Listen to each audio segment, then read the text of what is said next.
it's all fairly introductory for the people that normally are here anyway, I Yeah. suppose.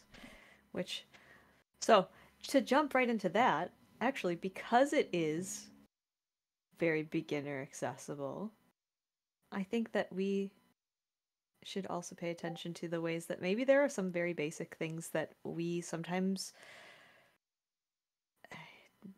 don't always analyze in the same way, thinking that we've moved past that level, but it's very good, I think, to revisit some of these thoughts and to keep these things in mind and at the head of practice at all times, no matter where we are in it. And just first page right off the bat, there you are! Hello, Max! Yeehaw, everybody! We just are starting right now.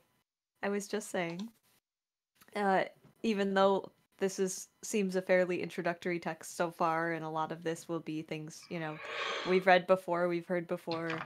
It's good to keep in mind that a lot of these very like back to basics points are things that we should keep at the head of practice at all times, and that maybe it's good to revisit some of these ideas. And the first quote that I highlighted is on the very first page, that it is exactly because there is pain in your heart that communication is possible. Your suffering and my suffering are the basic condition for us to enter the Buddha's heart and for the Buddha to enter our hearts. And that, I guess that harkens back to, we were talking about Pema's book and Tonglen, and you know the compassion that you have for others because of, well, not even just for others, but because you can touch that pain, and that pain, the suffering is the method that you use. We have to be mindful of that. Yeah. I don't know how this will come So, across, but it reminds me strongly of like so I've talked a little bit about before like I had a not great childhood, as many of mm-hmm. people I know, unfortunately. Um and I remember certain times when I was in like a good place mentally, I was able to think about how that could be a tool to connect with people later. Mm-hmm. And that reminds me of that, right? Like in an ideal circumstance, if you're able to take the things that hurt and use them as a source of empathy and connectedness. Mm-hmm. I don't know. That's just Exactly. I think it's on many levels. Like there's that bit, and then there's also, to some degree, that this is just a natural human condition. Like, to be alive, you will experience some form of suffering at some point, and this whole thing is learning how to navigate that in a way that we can reduce that suffering for ourselves and for others.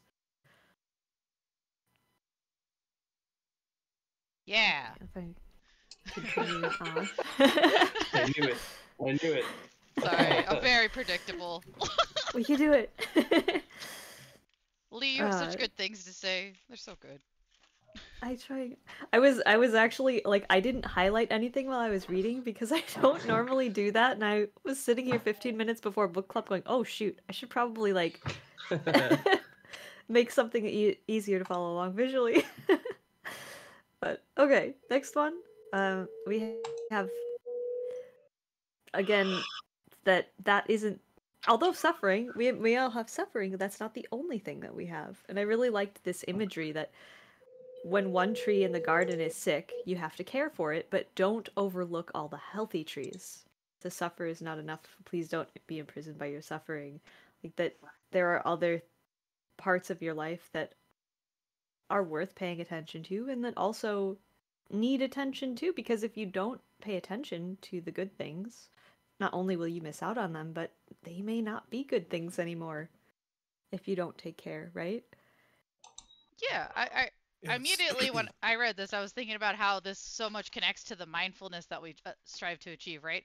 Because it's not just, oh, I'm going to sit with my suffering, but it's recognizing the reality of every aspect, not just the uncomfortable parts. Mm-hmm. Anyway, Yeah, Finn And was being going to say grateful. something. that yeah, the grateful is a big point because yeah, I've also had thoughts in the past couple days that while I often feel bad and whatnot, I really should also not forget to count my blessings because I mean, objectively, or my external circumstances aren't really bad at all. So, but unfortunately, I am not really able to appreciate them, and all that kind of jazz. Mm-hmm. Yeah, I definitely feel that a lot too. But and for me personally, there's this. I always have the thought, or I always try to remind myself too. It's not always about how that it's not always about somebody else having it worse or about it being the worst possible thing that could exist, right? It's because the pain that you feel from going through something difficult, even if somebody else has got it way worse, it's still real, you know? It's still valid, and we're meant to have those kinds of responses. But if we can stay in that moment and then still appreciate those other things. Oh, Ikaria, are you talking? I can't tell. Okay. No, I'm not. There's background noise, I think. I'll mute. Okay, no, that was fine. I just wasn't sure if it was a voice or not, so I don't want to, If you want to say something, you are welcome. Or anybody has anything else to add before we move on from that. Yeah, I mean, just outside of Thich Nhat Hanh's writings, it's very much healthy to recognize that what you struggle with isn't invalidated, like you said, because quote unquote, somebody else's is quote unquote worse, right? It's it's valid in and of itself for its experience, for your experience. So I think that's a great point. And it's something I've personally struggled with a lot, trying to keep that in mind, but Oh, 100% definitely struggle with that. You're like, why am I so stressed out? It's not as bad as so and so. One of the things that stuck out to me about this portion is I think by and large most at least people here, but maybe even Buddhists, come to Buddhism through some kind of like great suffering, something that like a thorn that they can't quite get out. I know for me, like the point where things started to click was last year with the passing of my mom, and being in that suffering was great for initial insight. But now that I'm like great, like moving into the later stages of grieving and healing without that thorn's presence as much, it can feel a little like I'm losing sight of things, or like it's harder to focus on practice, or I don't know, the words are still confused because this is still something I'm realizing. But I've noticed over the last few months that there is the other side of things. Suffering isn't all like not the universe's innate state is not just dukkha or dukkha or however it's pronounced. There's also this other side of things. And that's, that can be as simple as the fact that just because we practice loving kindness for ourselves, the people around us, and all other beings, at whatever level we're at, because we have that, that's there. That's kind of the other side of the coin.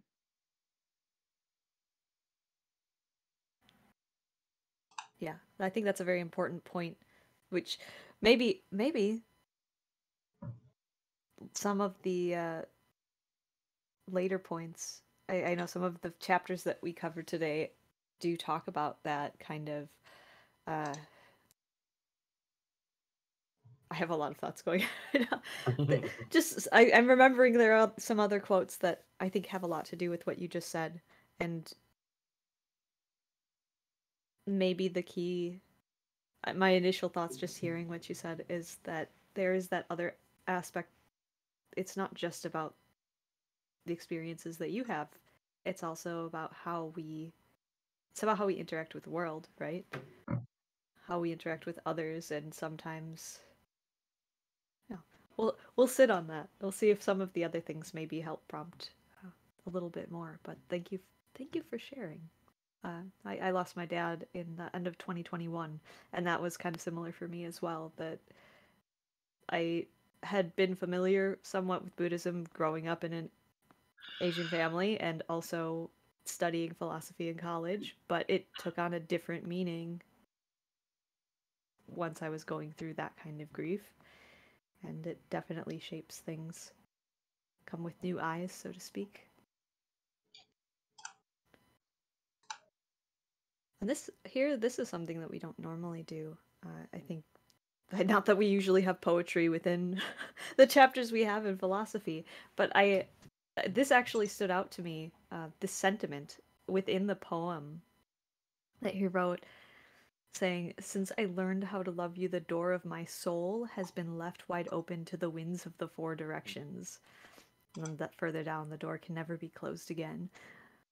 This the feeling that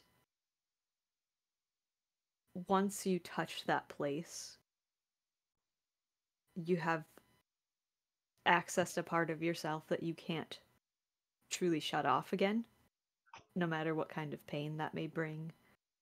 And that also is open. It's left open to the winds of the four directions, that other, the outside influence could now touch this part of himself that he had closed off.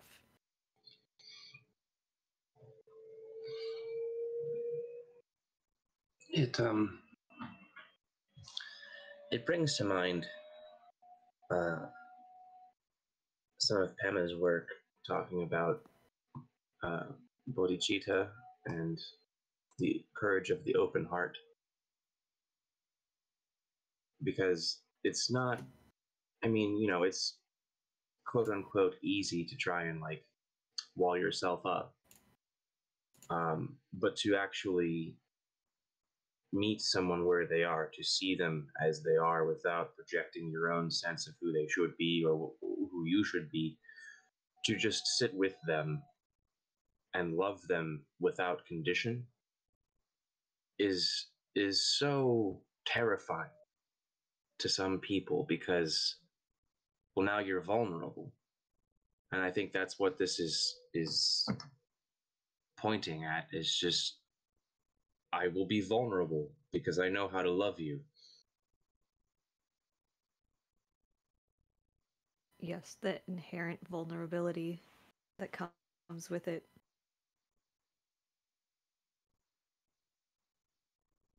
I really love that insight. I don't have anything to add to it. I just want you to know that I really liked it. I'm also trying to have a few seconds of silence, so if anybody does feel that they need to add something, we don't need to be rushing along, We get through what we get through. We're just here to find something more than what we might have found alone, right? However we go about that. Yeah. Yeah. And then he ends the chapter saying, "Without suffering, you cannot grow." So all kind of reminding us all of those things. So nice little recap. Then we went into some history of the Buddha's first Dharma talk.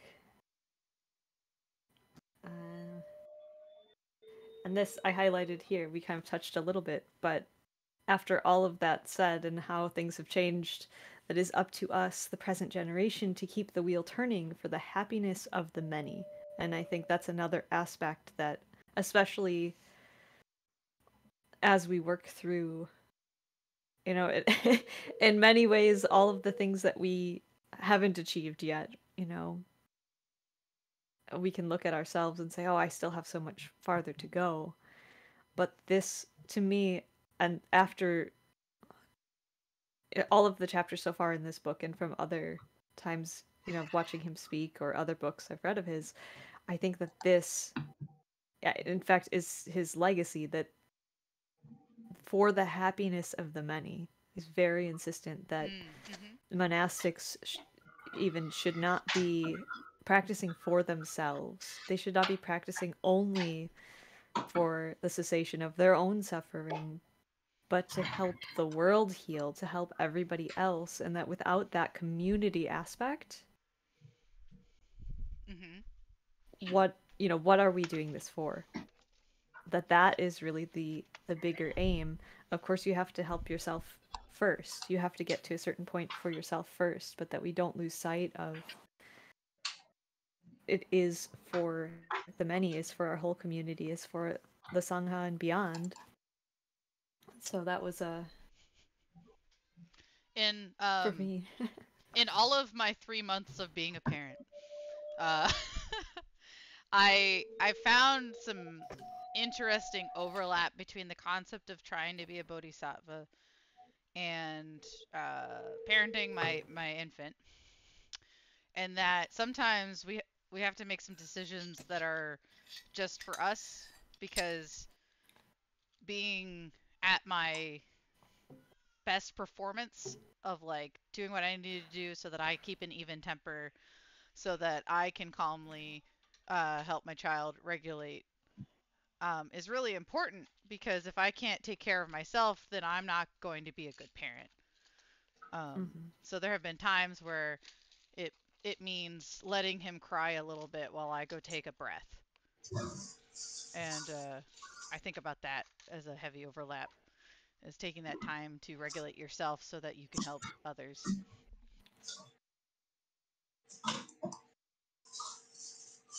You're practicing the middle way.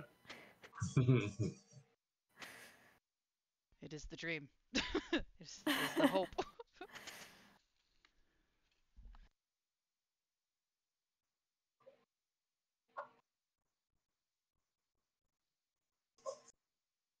Actually, that was literally the next thing. Yeah, The I was 3 gonna points say, like, that characterize the sutra. literally you destroy your health, you have no energy left to realize the path. So I see that mirroring for you, Destiny. Do you still have? Here, it's right here, Des. This is what you just said. If you destroy your health, you have no energy left to realize the path. Yeah, I'm on same wavelength as Thich Nhat Hanh. Yep. Yeah. See, you I just like that you just call went- him thick. Yeah, Thich. Thich and I are like bros. Thick as thieves. Ha ha ha ha.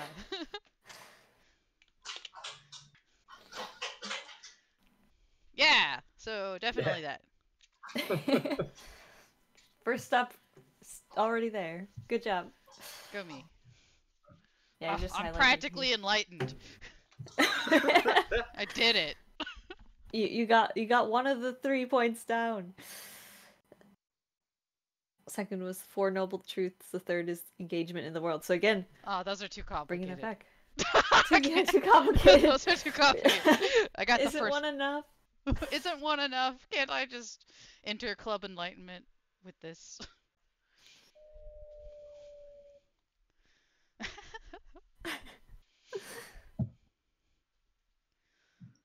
Yeah, So, this again. yeah, I think this quote he says here to me is really interesting, because I think when we think of Buddhism and stuff, we think about monks on a mountain, right? And so for me, the quote you have highlighted there in that second paragraph is really important, because you're not meant to take the teachings and hide away in a cave with them.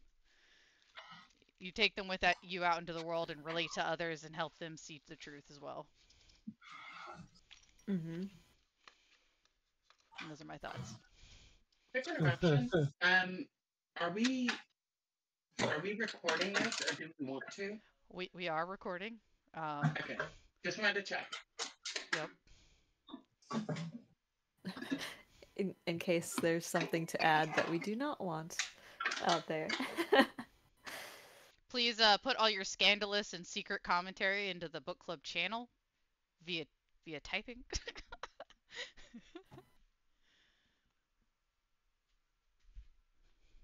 No scandal. No scandal. Just checking. All right. If nobody has anything else to offer for that right now, we can move on to the next one, which actually just dives into the Four Noble Truths. Again, just defining everything, saying where everything came from, of suffering, how suffering comes to be, cessation of suffering, and then the path. to end, to stop doing things that make us suffer. Once we now know what those are and how we are causing it, that's literally all this chapter was just summarizing the Four Noble Truths. I guess if anybody has something to say about them, you can do that. They're good. You should take the time to read them if you haven't. Anybody? Yeah, I Bless you am guys. appreciating the way that he's defining certain things and giving you like how it's translated in other languages. It sort of gives a different insight. I know when I first like my early familiarity with Buddhism, hearing about the Noble Truths, I definitely misinterpreted noble for a long time. And so this is something that I really appreciate about the way that he's writing that and the way he's presenting concepts. And because that's something I struggled with for a long time. It's just a lot of the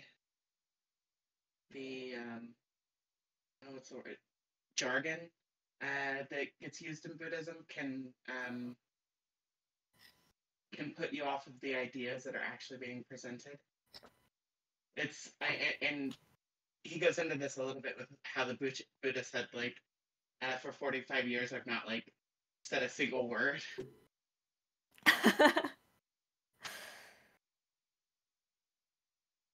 Was that in this chapter or was that in the next chapter? I think it's in the next chapter. I think it is. Okay. I don't know if we should skip ahead. That's up to you. You're it the leader. Might be farther away. It might be. I don't want it to be too disorganized. I guess we could just go over to that. You've been to my book club meetings, and you're. I just don't like flipping back and forth a lot. Yeah, for me, it's you know, kind of a retrospective, seeing that line in the next chapter, but having it sort of integrate with what this chapter does, where yeah. That's actually a really interesting point about the specific words that are used, because it's sort of, I guess you could say, the translation, right? What terms that we're using to talk about these things. And I hadn't thought about, for me, again, being exposed very young, and I hadn't really thought about the word noble and other connotations that people might have in other contexts for these.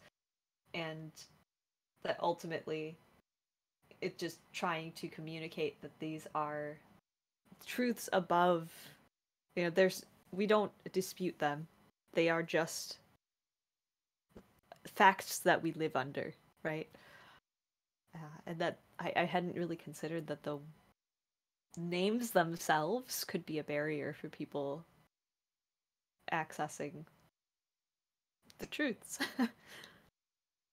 Yeah, it's and this really goes into the next chapter, but the different vehicles of Buddhism, and it's in my mind kind of a connected concept with how it's presented and what's presented. It's going to resonate with people differently. So that's something that I've appreciated in this. So. Yeah, it's very true. Well, why don't we get into next the chapter? Yeah, let's get into the next chapter. Let's really get in there. I really appreciated how this chapter, chapter 4, started out. That our only job is to remain open. It says, usually when we read something new, we compare it to our own ideas. If it is the same, we accept it and say it is correct. If it is not, we say it is incorrect. In either case, we learn nothing. If we read or listen with an open mind and an open heart, the rain of the Dharma will penetrate the soil of our consciousness. And back to this garden imagery again. I loved that. Something else we should be reminded of. Especially as we go into different books that may be a little bit different from us. I have no idea what you mean. I definitely have no spicy feelings towards Piglioji Massimo. None whatsoever. I'm not spicy. Shade. Not to criticize, but just I think we maybe have all been doing it. That, but I really like the imagery and this bit too. Don't work too hard. When the rain comes, the earth only has to open herself up to the rain. Allow the rain of the Dharma to come in and penetrate the seeds that are buried deep in your consciousness. A teacher cannot give you the truth. The truth is already in you. That you just need to open yourself. Yeah, I love that concept. It's one I reflect on a lot. That really reminds me of that Zen saying where the one student says to the monk, how long will it take me to reach enlightenment? And the master says, 10 years. And the student says, oh, I'm going to work extra hard. And the master says, oh, then it will take you 20 years. So, yeah, not to strain too much on the path or in the practice. Yes. Yeah. This maybe is in contrast to some other, we'll say religion, but often I don't feel like Buddhism is even a religion. So it can be, but at least the way that it's being discussed in this context, it doesn't. I think I would place it in a different category. But a lot of times when people are studying, or they're studying so hard, right? They're really straining to understand or say, "Oh, I don't get this. I don't get this," and this the whole thing that the truth. I mean, that the Four Noble Truths are truths. This is just how life is, whether we want it to be that way or not. Whatever way we perceive it, that just is what it is. And fighting, we don't need to fight. You know, if you just allow things to fall on you, the things that are true, the things that make sense, like that, it will come into your understanding, and that you don't have to. I mean, you absolutely have to work to overcome the suffering and everything, but to know the truth of what is being said to Yeah. you or shown to you is not something that you have to fight. Mhm. We just know that that is the way, and then we must find out how to implement what we have now learned once we've become aware. Once our hearts are open to the wind of the four directions, as he said before. I like the idea, and it's not presented here, but of rather than understanding, it's more like seeing, like you see it. You don't have to understand that these are true. You see that they are true. They are true. Mm-hmm.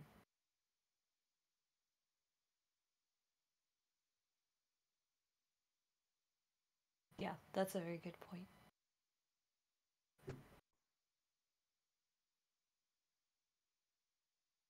Oh. And then he goes on to discuss the transmission of the teachings and all the many schools and how they came to be. And I laughed a little about this. This sounds like his sense of humor. That the other monks had to persuade the one monk who was the only one who had memorized all of the text so they could write it down. He says, when we hear this, we feel a little uneasy, knowing that an arrogant monk may not have been the best vehicle to transmit the teachings of the Buddha.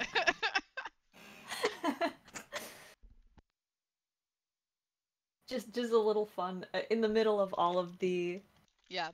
different schools and naming and history, and then it was just like, bring us back, take a little time to laugh, you know. Immediately after saying, don't work too hard, you know, don't work too hard. It doesn't necessarily matter. I used to know all of this in college, right? I don't Mhm. remember any of Mhm. this anymore. But the point isn't remembering which school that did what and where it came from, but ultimately that, man, there was really a lot of that. That we need to. This was what Des had sent us earlier in the week to reflect on. We need to study several discourses and compare them in order to understand which is the true teaching of the Buddha. It is like stringing precious jewels together to make a necklace. If we see each sutra in light of the overall body of teachings, we will not be attached to any one teaching. With comparative study and looking deeply into the meaning of the texts, we can surmise what is a solid teaching that will help our practice and what is probably an incorrect transmission. I personally really liked this because I thought it embodied the kind of mission of what I think our little server community is about. Is not to focus too hard on any one school of thought, but just to explore them all in a way that ultimately finds the truth and helpful nuggets for your practice. You know, Mm-hmm. and that was one of the reasons I really liked it. Yeah, I actually think that this passage kind of brings home everything else we've been discussing here about, taking it in, seeing it as a whole, knowing or seeing the truth, as Jupiter put it, and this idea that each piece of that is like a jewel that you're putting into a necklace. They all matter. They make up the whole, but it's really about that whole. It's about that complete picture, and we don't have to stick so hard to one. We have to look at the entirety of it, and then maybe those little details. It's not about the details, is it? Yeah, the old adage about not getting too focused on the finger that is pointing at the moon, but rather look at the moon itself. Exactly. I think he actually said something about that somewhere else too, but for once I did not highlight that quote. Yeah, he says that somewhere, absolutely. Towards the end of this. Sorry, what? I didn't hear what you said. It's towards the end of this chapter that he says that. Oh, okay. We will get there. Yes, very much that. And then this, I think, just adds to that as well. This bit that everything that we have, all of the words, which are again details, trying to communicate the truths, that the Buddha actually spoke a local dialect, and there's no record of the Buddha's words in his own language. So everything that we have to dig within all of this to try to find out that common thread in meaning, because we cannot rely on the words themselves. Which is also in contrast to many religious texts that say, well, specifically it's this, and then let's pick it apart. And here he's actively saying, no, you cannot do that. You cannot pick apart the language because the language isn't the truth. Right. I love that about Buddhism, kind of. Like, it is such a neat detail about this school of thought. It's just... I don't know. I'm sorry. My thought process isn't fully formed. Oh, that's okay. I love that it's very... I think it has a big draw for people who like puzzles, and it has a lot of to offer to the person who doesn't want to be spoon-fed. You know, a searching heart, if you will. So I appreciate that. Which, funny enough, is the only kind of... I think you have to have that sort of attitude to be successful in what everyone is set out to do when you're coming to this, right? If you don't want to do that type of work, you won't make it. But if you do, there's so much there to find.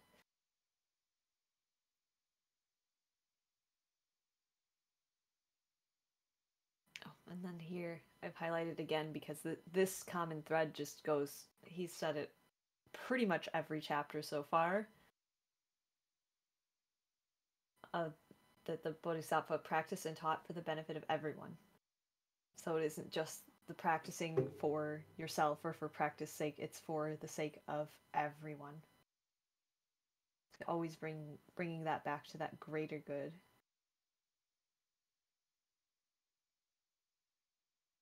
Oh yes, here's the moon bit. Oops.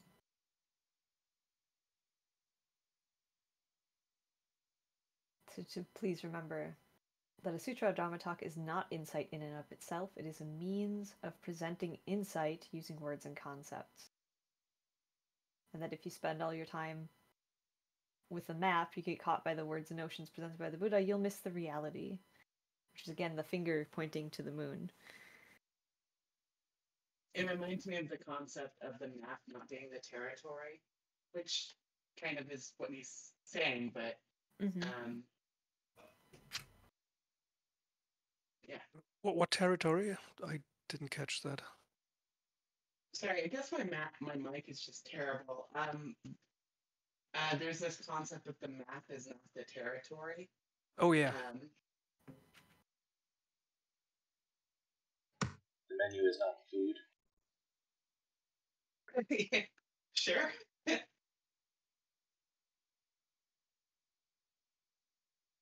I like that. The menu is not the food. Also, if we want to go that route, it can also be misleading. Oh yeah? Menus can be pretty misleading. They can. Yeah, and I think that goes back to everything he's been talking about of it takes work to piece together the truth amongst the various teachings, right? I think that's very related to what you're saying with the misleading. Yes, you can't take exactly the words on the paper. Next week, Denny's could change the name of the Grand Slam breakfast to the Oh My Hot Damn breakfast, but it's still the same thing.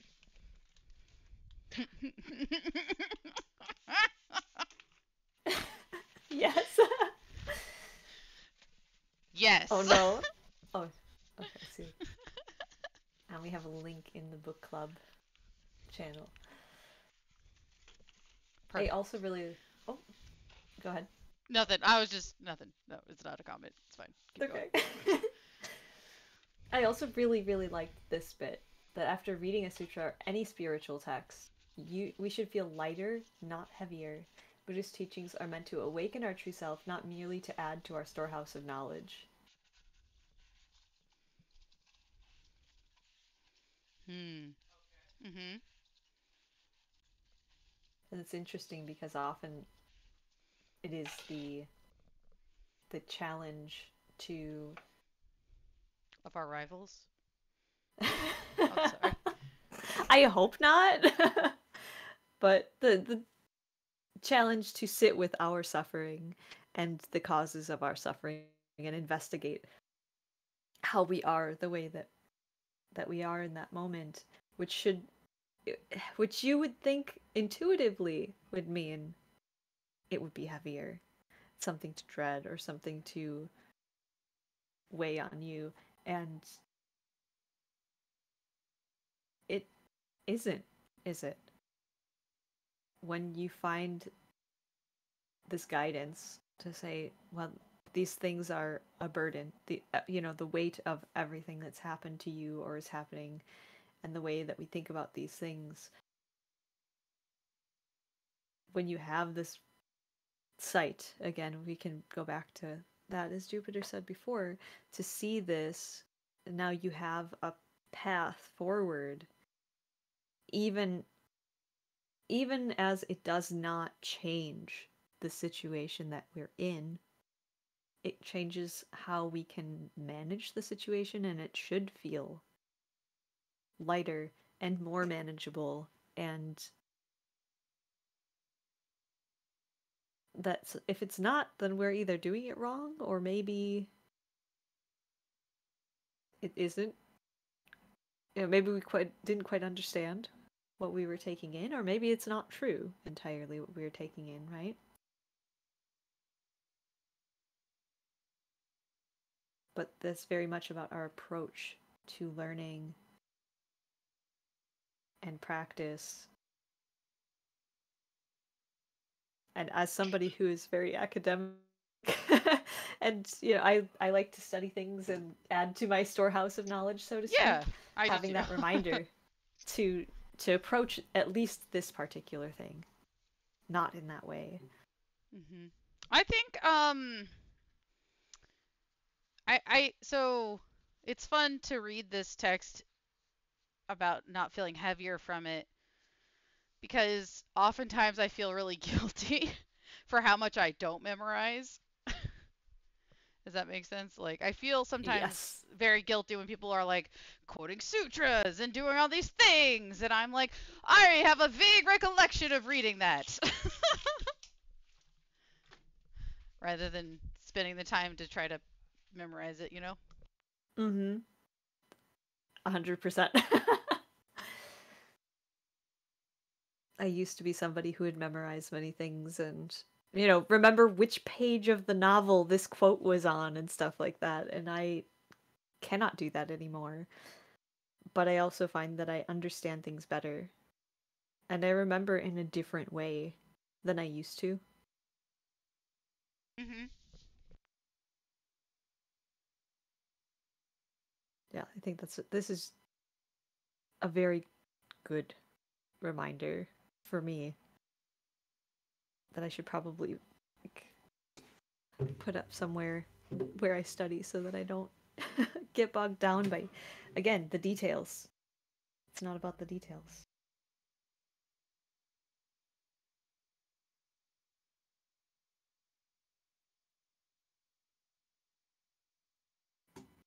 Then this next bit, he's recounting times that Buddha refused to answer a question that was posed to him, and then when they ask him why, you always teach there's no self. Why did you not say so to Vatsigotra? The Buddha told Ananda that he did not reply because Vatsigotra was looking for a theory, not a way to remove obstacles. And that maybe sometimes too, in a story like this, like maybe sometimes that's us, and to approach and ask questions and seek out these answers with a certain, again, the openness, being open to receiving the answer that we want, the answer that we are seeking. Sometimes we cannot receive it at all if we have these very specific, closed-minded approaches. I remember I tried to do this with Christianity, trying to find a way to make it all internally consistent, and it won't. So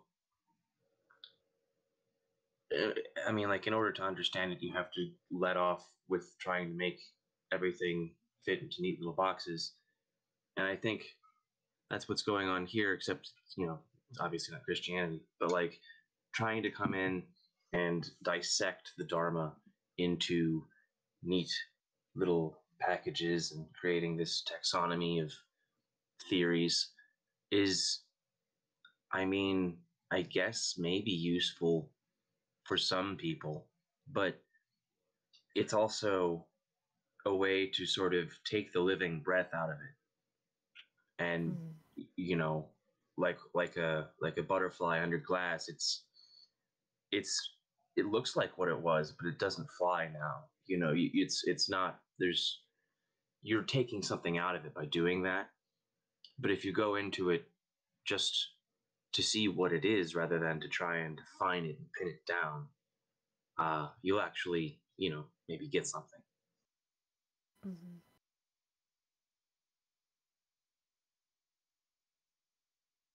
Yeah, I think for me, and maybe it's because I've got the sort of like academic background as well. He talks about doing comparative analysis and comparing text, but at the same time, not trying to come away with a theory. And the academic in me is like, now hold on, hold on. But I think the emphasis earlier on just being open to it. I don't know. It's hard to put into words my understanding of this. Does that make sense? Absolutely. Because it's trying it at face value, it looks like it's saying do both, right? Uh, dive deep in, compare, contrast, but also let it be what it is. Yeah. And that's such a from an outside perspective, from an unfamiliar perspective, that's such a thin line to walk. But that's part of the beginner's mind of coming into it, is like you don't quite know what's going on yet, so there is that openness. And yeah, okay, you're going to cross compare, you're going to check different things, but this part here talking about theory versus trying to find a way to remove obstacles, that's when you've already done the cross comparison and all of that stuff, and instead of trying to find the right one, you just say, well, does this work? Can this work for me? It's Yeah. not it's not about right or wrong or correct or any of that anymore. One of the things that Avery taught me early on, Avery is like was 90% of the groundwork for me learning Buddhism, was the Buddha invites you to basically test what's true. There's no point here where it's just like this is doctrine, but it goes back to the idea of seeing, like, see what's true. I I really would say like that you. Go ahead, Des. no, you go. Oh my god. I want to add, I really liked that you used the word doctrine there. And actually, I had not highlighted this bit, which we mentioned earlier, but that the disciples were discussing whether or not he'd said such and such, and he told them, for 45 years I have not uttered a single word, which is honestly not, I mean, obviously not accurate in a literal sense, right? But that he didn't want his disciples to be caught by words and notions, even his own, so that concept of doctrine, again, that it is, in this whole thing, it's not about the details, it's not about the words, it's about, and maybe this is a theory versus practice, this whole thing, right? It doesn't matter how much you want to pin it down with language and try to describe it, because when you finally get there, there isn't a one way you can just communicate it with just words, because that they are incomplete, right?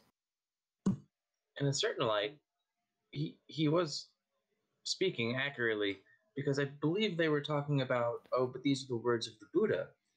And he can say, well, I, the Buddha, have not uttered a single word, because this Buddha you're talking about isn't me. Mm-hmm. The whole attachment to ideology and authority type thing. Mm-hmm. Yeah, 10 years ago, this is the kind of thing that, like, coming across and reading about Buddhism would have pissed me off so much. And now it's like presented here, and it's like, oh yeah, of course, like understanding it beyond what you're just reading, and not even understanding it, just seeing what he's talking about.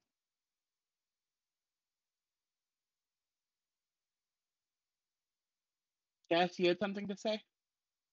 Oh, I was just gonna say similarly that invitation to test the teachings was similarly what drew me to the practice as well. That was all.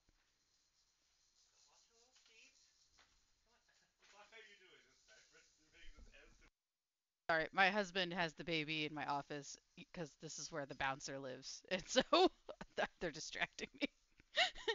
Oh no. The No, baby bouncer. yes, Baby bouncer, not not a a. We don't have buff a club. man. We don't have a buff club bouncer who hangs out in our house, telling us where we can and can't go. You No, should. this is. Yeah, I should. If he could keep me out of the kitchen, that would be great for my health. Um, yeah, that's what I need. A bouncer in the kitchen. Yes. Uh,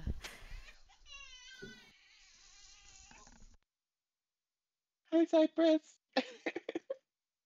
yeah. It's adorable. Yeah, he's in the bouncer now. Participants. Little baby bouncer thing.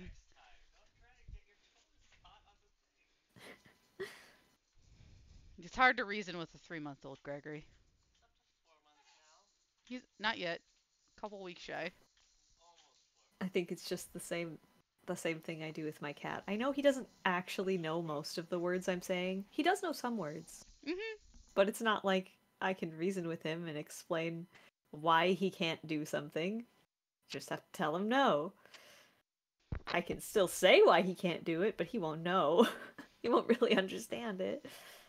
Like us telling people about enlightenment. No, I'm sorry. I'm trying to. Oh goodness. Sorry. I'm being Hey, facetious. Cleucci telling us about stoicism. Sorry. Yeah. Oh my gosh. Next week. This chapter 5 was kind of a little funny to me too. That Mhm. he says he spends so much time on, you know, well, it's a question too. This is the one we have posed as a question. Is everything suffering? And he says straight up in the very beginning, no. No. And then goes on to explain their theories about, the attempts that others have made to try to make that answer yes. Yeah, I loved that about chapter 5. I thought we were just reading the first four. So. Oh, that's fine. Chelsea's like, "Oh, new information I didn't expect." Wow. Yeah. I actually went through all of the number of pages for each chapter and was like, okay, it'll be more balanced if we do it like this, about this many pages. So that's totally fine. I did say 4 in the first post. Got it. But now you know what you're getting into. I think it's still useful to read, but it was kind of funny to me that Yeah. he set up straight up. Oh, people have been trying to do this. One of them, the theory of the 3 kinds of suffering was such an attempt. It is not a teaching of the Buddha. Mhm. And then he That is goes into such. describing their conceptions. Nice. Yeah, that is Interesting. such a yeah, but it's bullshit kind of line. Yes. It and I love this. It was actually I was reading this while trying to care for somebody who was very ill, so I kept getting interrupted, and for a minute I had to reread it a second time because at first I'm like, wait, I thought he was saying that this isn't right. And then when I went back and reread it, I was like, oh yeah, he's saying it's not true.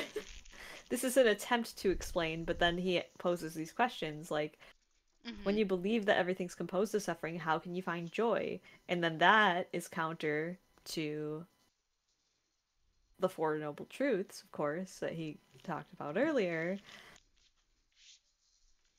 That maybe, yes, these types of suffering exist, but that doesn't mean everything is suffering, and you kind of have to stretch it a little Everything is to say suffering. life is suffering, everything is suffering. And I've definitely heard that in growing up. Culturally, that is an attitude, but he adds this other bit. Now I don't know, I don't think I highlighted it, but somewhere in here he added a bit about we often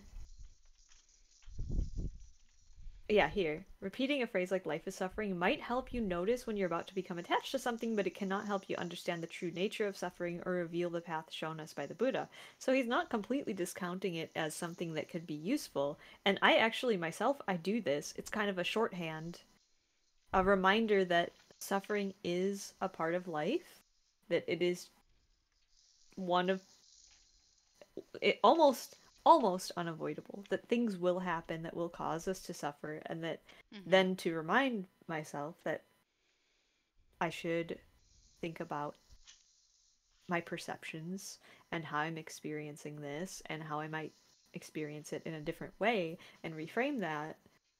And I guess that's heartening that this isn't like an inherent complete truth. Life life is suffering isn't just yep, that's the truth. No, that's not the truth. That's just something to remind us of the truth, which is that it can be addressed. I like to think of life as suffering as the starting point. Yeah. Yes. It's like a knuckle on the finger pointing at the moon. There you go. That's it. Yeah. I think that's a really good way to put it. But he had oh, what did I highlight here too? Oh, that people have to repeat such things. And one of the when they give 5 reasons that Arhat is not fully awakened, one of the reasons he gave was that Arhat needs to repeat something constantly in order to be able to realize it. And to, again, move away from those words and sort of a chant that we tell ourselves, right? A thick burn. Mm. You're not awakened. You're a nerd. There's a difference. But then immediately after he offers this as like, it can still be a path to get you. It's just that isn't the realization, right? You can do that, but don't mistake that for being the final destination. And you can use these things in another way to help you, to remind you, but just remember that that's not all there is. Again, the words themselves, the details themselves are not the full truth. They're just something that can help us, and that the real thing is somewhere underneath.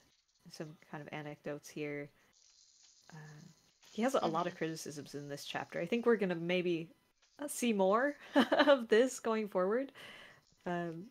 But again, now he's criticizing this way that they talk about putting suffering on the same level as impermanence and non-self, and that is an error. It says straight up, it is an error. Their impermanence and non-self are universal. They are a mark of all things. Suffering is not. And that This would have been so useful for me like 6 months ago. I feel that way when we go through books sometimes, of like the places that scare you. I wish I had.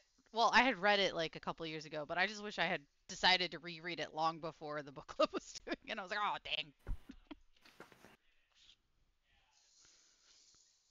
we can still appreciate. Well, so now we know that these things are true. You are awake and open, and you have experienced it, so you know that this is true, right?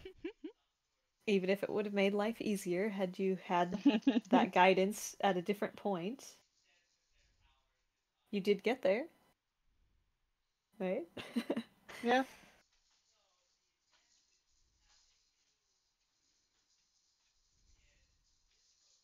Yeah, and then reminder that in this imagery he's using tables. A table isn't suffering. Like this again was so funny to me.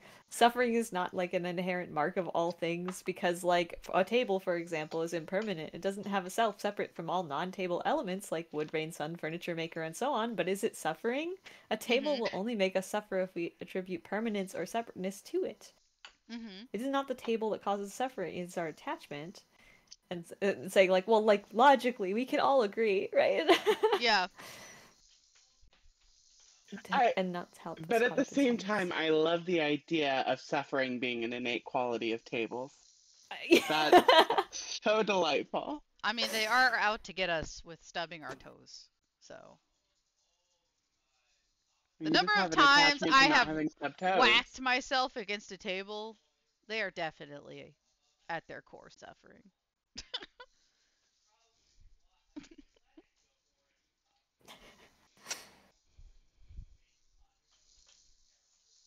Ah, that is such a silly image. But that's what makes it effective. Mhm. Like the perfect thing to pick for this. Anyway.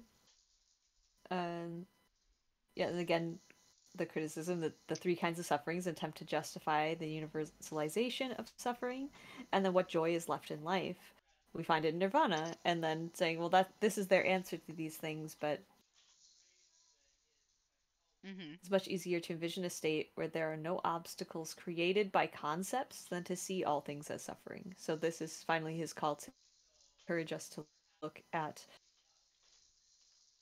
everything in a way that is not tied to the concept or these words and everything that we've been talking about for the last several chapters. You don't need Mhm. You are breaking up, Lee? I don't is that just me? No, I can't hear either. The stream is also gone. Must be impermanence. Mhm. Lee was the essence of impermanence all along. I don't know about that. You broke up a little bit there. I don't know if you. Okay, am I back now? Yes, you are. You are. Yes. It might be something of background noise. I know I've had some internet troubles too, so anyway, just joking around. Um oh, we only have a little bit more. I actually highlighted a lot in the end apparently. I think these are all just sort of reiterating the same point. If we use our intelligence, we can see that craving can be a cause of pain, but other afflictions such as anger, ignorance, suspicion, arrogance, and wrong views can also cause pain and suffering. So here, oh yeah, that they were saying craving is the cause of suffering. I think this is kind of what I was talking about earlier. That if we use things like life is suffering, right, as a shorthand for everything else beyond that, the same way he's saying it can be useful to say that desire or craving is the cause of suffering, as long as you're recognizing that there are also these other things that can be a cause of suffering. It's not just desire, but there are these other things as well. And as long as you are understanding in your own mind that that short phrase is encompassing all of the others as well, then sure, go ahead and use that. Go ahead and communicate it in that way, but be constantly aware that it's not the Mhm. literal, the words themselves cannot be only what is said. It has to be all of this long list. And then he goes on with other examples of the words eyes, for example, is used in many sutras to represent all six sense organs, and form is often used to represent all five aggregates. And so we do that so that we can communicate what we need to, but always remembering that it's not just the one, it's all of these things. So to say that craving is the cause of all our suffering is too simplistic. We need to say the basis for this suffering is such and such an affliction and call it by its true name. How else will we find the cause of our suffering and the way to heal ourselves? I think that brings us out of the study of Buddhism and into what we know from a lot of, I suppose, I'm not sure what word to use here. Oh, the not even medical, but we read about psychology and in these other fields of study. If we can Mhm. call something by its true name, if we can name a problem, if we can accurately describe, or to the best of our ability, describing it, it helps us to see it as what it is, and naming or describing something in an inaccurate way can be misleading and can Mhm. cause us to try to address or to try to solve problems in ineffective ways because we are misidentifying the problem itself, and that he urges us to be clear and specific on what is actually causing the suffering, and not to, if we're going to use this phrase like life is suffering, or that craving or desire is the cause of all suffering. It's not quite, that's not quite right. And that if we can name these things in a specific way, then we can actually address our suffering and the suffering of, even in a broader sense, of society. We can name these institutionalized issues. We can better combat them. Mm-hmm.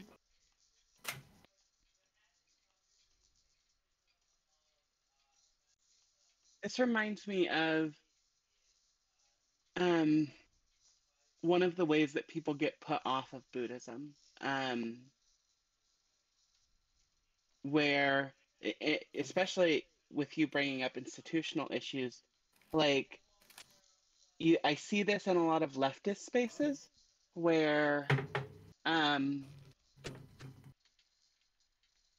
this this sort of attitude, like if you try to describe racism in terms of suffering being caused by a desire, it can come off as very unjust, right? Mm-hmm. And so I see that the ways that that kind of teaching, it can be useful for people, especially on a personal level, but it isn't the actual teaching, and it can be very misleading and, like I said, put people off. I mean, that's where skillful means comes into play. It's like, just, you have to know your audience, you have to know the context for what they're dealing with, that whole thing, and then you have to know that you're even the right person to say anything at all. But they don't teach that in the book, I don't think.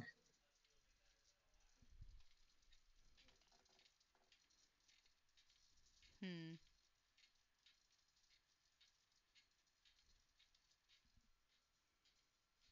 At least not what I've read.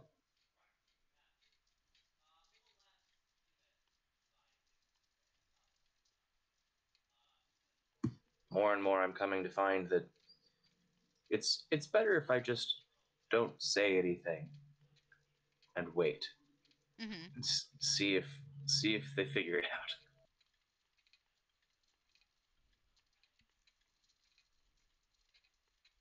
Who is they in this context? They's the general, everyone else. I, I I think that comes down to skillful means, right? Like if somebody's not open to a concept, then trying to beat them over the head with what you want them to learn isn't going to make them learn it, right? And if they are open to that concept, then just allowing for that opportunity for the lesson to set in is, and having the space for it is what they need. Mm-hmm. Yeah, it sometimes I get the impression that some people, and I've absolutely been this person too, like, don't let me delude myself here, but like we end up being, and this is going to be a silly comparison, kind of like Rafiki hitting people with sticks, which, Mhm. seem to work great for Simba, but a lot of people are just going to be pissed they're getting hit with sticks. Mhm. Mhm. Um, so, and listen, I'm sure if not in this book, in some other book, skillful means is a huge thing that he talks about. So we'll see if we get there. Mhm. Yeah, we've got what, 20, like 20 more chapters. We can see what happens. Tune in next time. Oh yeah, we're right at the end here. Will Goku defeat Frieza? Find out in 10 weeks. What was this last bit I highlighted here? Final. Wait, this isn't even. I think this is actually part of the footnote, possibly. I'm not sure. This, it is true the Buddha taught the truth of suffering, but he also taught the truth of dwelling happily in times as they are. To succeed in the practice, we must stop trying to prove that everything is suffering. In fact, we must stop trying to prove anything. If we touch the truth of suffering with our mindfulness, we will be able to recognize and identify our specific suffering, its specific causes, and the way to remove those causes and end our suffering. Well, maybe that is part of the chapter. So that seems like a pretty good summary of what the whole thing was about. Yeah. Reminders. But yeah, we went a little late today. I guess everybody's enjoying it enough because we're all still here. And no one went away. Excellent work, team. Go team. We did it. Yay. We did it! Woo. Oh, I think we covered a lot of. I was actually kind of surprised with reading this how much I was expecting based on just like chapter titles before reading it, that it was going to be just very simplistic, like I guess more similar to textbook, which I should have, having read other books by Thich Nhat Hanh, I should have realized that it's not going to be like that. But for some reason, I went into this thinking very, oh yeah, this is going to be kind of introduction and textbook style of things, and it actually hit a lot of very personal personal points for me, and Yeah. I'm glad that I'm reading it at the time that I am. Me too.